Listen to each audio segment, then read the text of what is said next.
we begin with a big move late in the session in the bond market. Another possible recession signal being shot as the yield curve briefly inverts again. We've now had 2 inversions in a week. It's like Inversion Wednesday is here. Are things different this time around? Because, Pete, you know, stocks barely reacted to it this time. And granted, it was fleeting, but we are still ever so close to that inversion. That's true. But the reaction, I think, does speak something about what's going on in the market right now. And I would also add volume yesterday, volume today, at least in the derivatives world, has been absolutely depressed. Steve can talk about the NYSE, but we are just seeing volumes that were unbelievable, Mel. I mean, we're talking about 7 million per day over average is what we've been seeing over the last 8 or 10 days. So it's amazing how much volumes that we're seeing. So with that volume, it gets pretty interesting. But the last 2 days, this light volume, it's a little bit concerning. It's almost as if everybody said, you know what, maybe we'll take the last week of August off. We're going to pull back a little bit off of all this. So maybe these inversions aren't quite as dramatic, and that's maybe the read right now. I would have thought that the inversion, the reaction to the inversion could be even more dramatic because of the light volume. Yeah, right. You could say that. It's certainly buffered, though. We've had some fantastic retail earnings in the last week, right? There's a number of bellwether companies. We had the retail sales also a week ago. They came out at 1%, which was expected to be 0.4. So you blew that away. You've got some insight into the consumer on the lower end of the spectrum that seems to be very, very healthy. So my view is that equities respond a little bit differently based upon the expectation on earnings. And because we've had a very good environment, whereas when we really inverted, we inverted back in March and equities didn't care, yet they cared a month ago. But how about how many people have told us? Tony Dwyer tells us all the time that recessions happen, is it 18 months or 22 months after the inversion? So why are we worried about it? So we're worried about something that potentially happens a year and a half later or 2 years later, or could be different this time. I know those are famous last words. Right. And what did we see last Wednesday, the last time we saw the inversion? We saw a major sell-off. Major sell-off, and people become immune to these sell-off or panicky situations. And then they say, okay, one good headline out of trade, one good headline about rates moving lower, and the market rips higher. So why short the market? Well, I think Tim raises a good point. What is different this time versus last week is all the retail numbers that we have seen, the strength of the consumer. And if you are a believer that the consumer can carry, I mean, the numbers say the consumer can carry the economy, then maybe that's enough to say, you know what, maybe I'm not worried about an inversion that lasts for 5 minutes or however long it lasts. Right. Well, especially if I don't really know why the inversion's happening, to be honest, right? There's so many weird things going on in the global yield or lack thereof, negative yield, that I don't even know if this is a tell that is no longer a tell because we're in such uncharted waters. So to me, I like to look at earnings. Obviously, that leads us to the retail numbers today.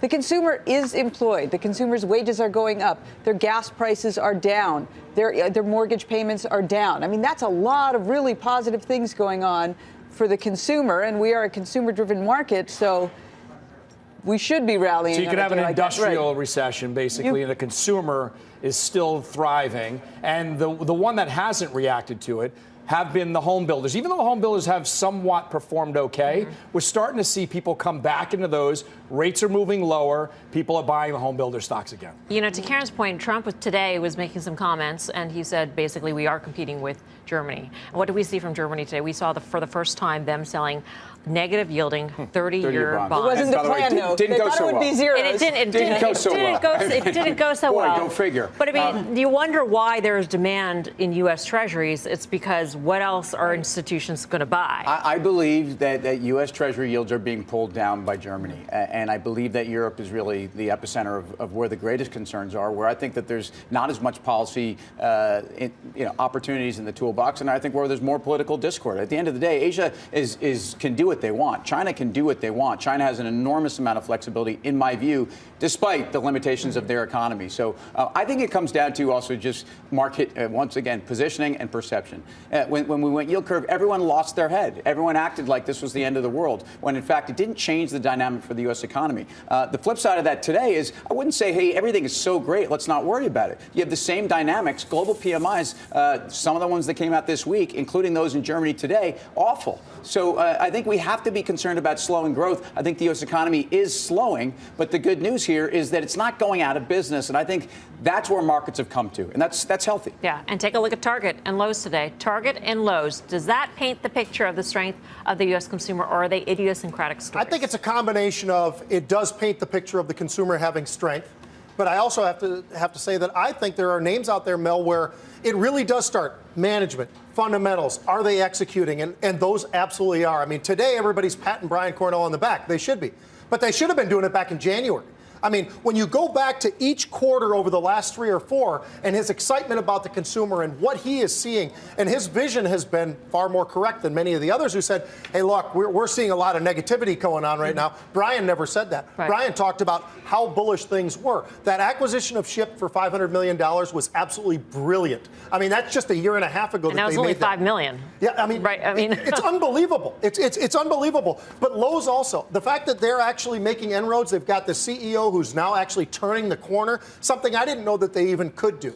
It seemed to me like Home Depot owned it and that was the end of the story. But it looks like now Ellison's actually turning this, and Home Depot's getting some of that pro business, the paint business, in some of the areas that it's been absolutely dominated by Home Depot. It doesn't mean, by the way, both of them can't win. I think they both can. Target has been talking about, to your point, traffic off the charts. Off the charts. For months now. And now online, up 34%. Yeah.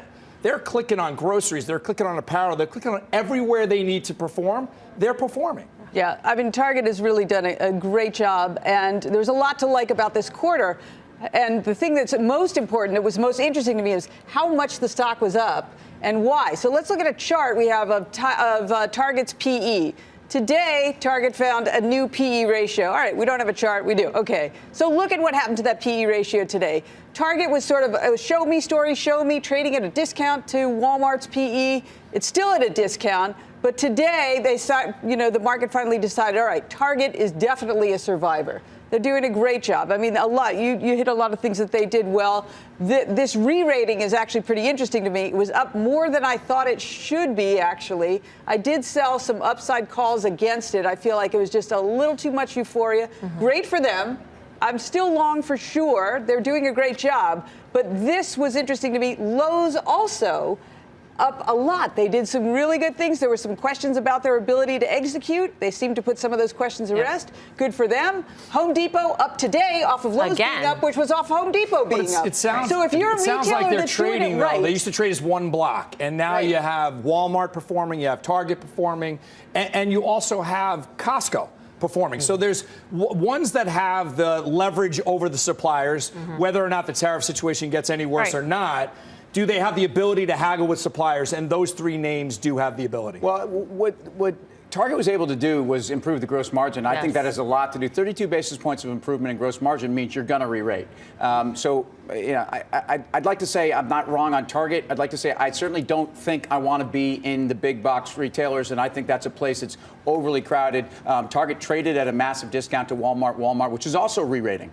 So how do you explain this? Some of this is just a function of where we've taken this conversation, which is that the consumer is healthy enough to support, and where are they shopping? The consumer we're talking about spends a lot of time in Walmart and Target, and clearly if these companies are run better, they're going to re-rate. He spends whole afternoons at I'm Target. there all the time, and I can tell you this. Here's a huge difference, and we always have to point this out. I think it's very important. When you look at Walmart and Target, what are the margin differences? I mean, they're different stores. When you look at the composite of what Walmart is, we're talking about more groceries, 50+%, but then also you look at Target, 20%.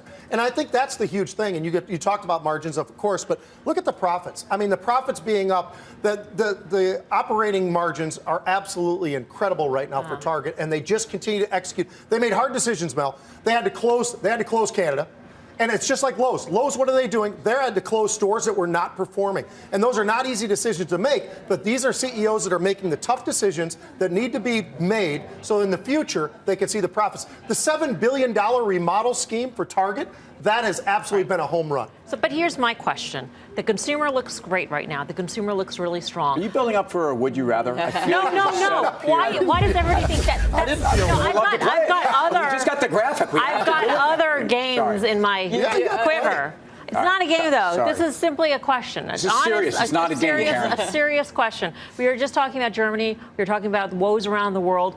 At what point does the consumer get impacted by what's going on around the world? Or is the U.S. consumer strong enough to actually withstand what is going on? And I bring this up because there was an interesting note from Morgan Stanley this morning. It was entitled, "Wheels for a Slowdown Are in Motion." And their argument is that the U.S. cannot be immune to what is happening around the world, and that there will, in fact, be catch-up, and there will be an impact on consumption.